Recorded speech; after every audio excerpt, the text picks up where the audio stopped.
നമസ്കാരം, news prime മലയാളത്തിലേക്ക് സ്വാഗതം. വളരെ വൈകിയാണെങ്കിലും അമേരിക്കയ്ക്ക് വിവേചന ബുദ്ധി ഉണ്ടായി എന്ന് തന്നെയാണ് പ്രത്യാശ പ്രകടിപ്പിക്കേണ്ടത്. ഡൊണാൾഡ് ട്രംപ് യുദ്ധത്തിൽ നിന്നും പിന്മാറാൻ ശ്രമിക്കുന്നതൊക്കെ വരും വരായികളെക്കുറിച്ച് വളരെ വ്യക്തമായി ആലോചിച്ചതിന് ശേഷം തന്നെയെന്ന് വ്യക്തം. പക്ഷേ ഇസ്രയേല് ഒരു രീതിയിലും അവരുടെ നെറികെട്ട കളികൾ അവസാനിപ്പിക്കാൻ തയ്യാറാകുന്നില്ല. അതിനുള്ള തിക്തഫലങ്ങൾ ഇപ്പോഴും അനുഭവിച്ചുകൊണ്ടിരിക്കുകയാണ്. അതായത് പ്രധാന നഗരങ്ങളെല്ലാം ചുട്ടുചാമ്പലാക്കുന്ന രീതിയിൽ തന്നെയാണ് ഇറാൻ മിസൈൽ ആക്രമണങ്ങൾ കടുപ്പിച്ചുകൊണ്ടിരിക്കുന്നത്.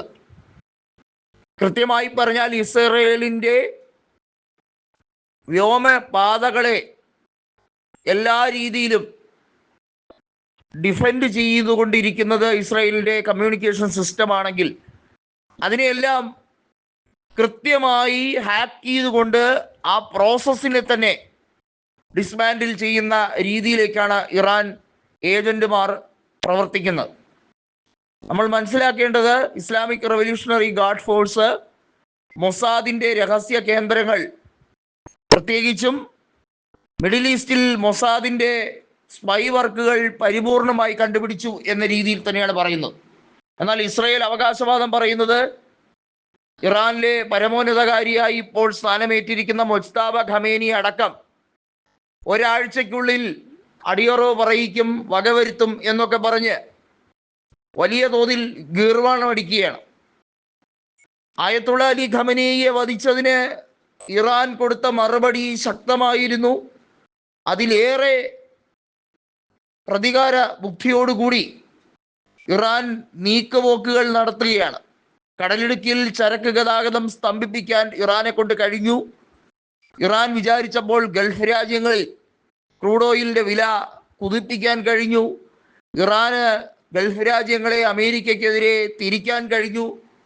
മധ്യ ഏഷ്യയിൽ ഇറാൻ്റെ വാക്കുകൾക്ക് എത്രത്തോളം പ്രസക്തിയുണ്ട് എന്നുള്ളത് അറിയിച്ചു കൊടുത്തു.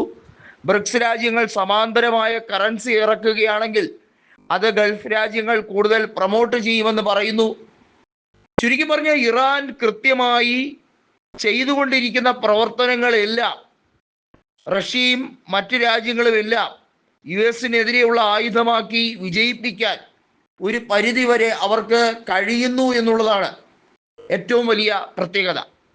ഇറാൻ പ്രസിഡന്റായ മസൂദ് പെസഷ്കിയാൻ വളരെ വ്യക്തമായി പറഞ്ഞിരിക്കുന്നത് 1-2 ആഴ്ചകൾ കൊണ്ട് തീരുന്നതല്ല ഈ മഹാപോരാട്ടം. ഇത് നിലനിൽപ്പിൻ്റെ, ഇത് കൃത്യമായി അഭിമാനത്തിൻ്റെ, രാജ്യത്തിനേറ്റ ക്ഷതത്തിനെ മറികടക്കാൻ കിട്ടിയിരിക്കുന്ന ഒരു സുവർണ അവസരമാണ്. യുദ്ധം ഇന്നോ നാളെയോ വെച്ച് അവസാനിപ്പിക്കാൻ കഴിയുന്നതിന് പകരം നിബന്ധനകൾ അനേകം അംഗീകരിക്കേണ്ടി വരുന്ന സാഹചര്യമാണ്.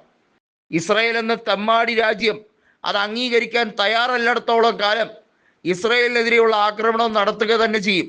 അത് അമേരിക്ക എന്നല്ല, ഏത് രാജ്യം വന്ന് യുദ്ധം അവസാനിപ്പിക്കാൻ തീരുമാനിക്കാം, നമുക്ക് ചർച്ച ചെയ്യാമെന്ന് പറഞ്ഞാലും ഇസ്രായേലിൻ്റെ നരാധമന്മാരോട്, അവിടുത്തെ ഭരണാധികാരികളോട് ക്ഷമിക്കുകയില്ല എന്ന് മസൂദ് പെസഷ്കിയാൻ വളരെ വ്യക്തമായി പറഞ്ഞു കഴിഞ്ഞിരിക്കുകയാണ്.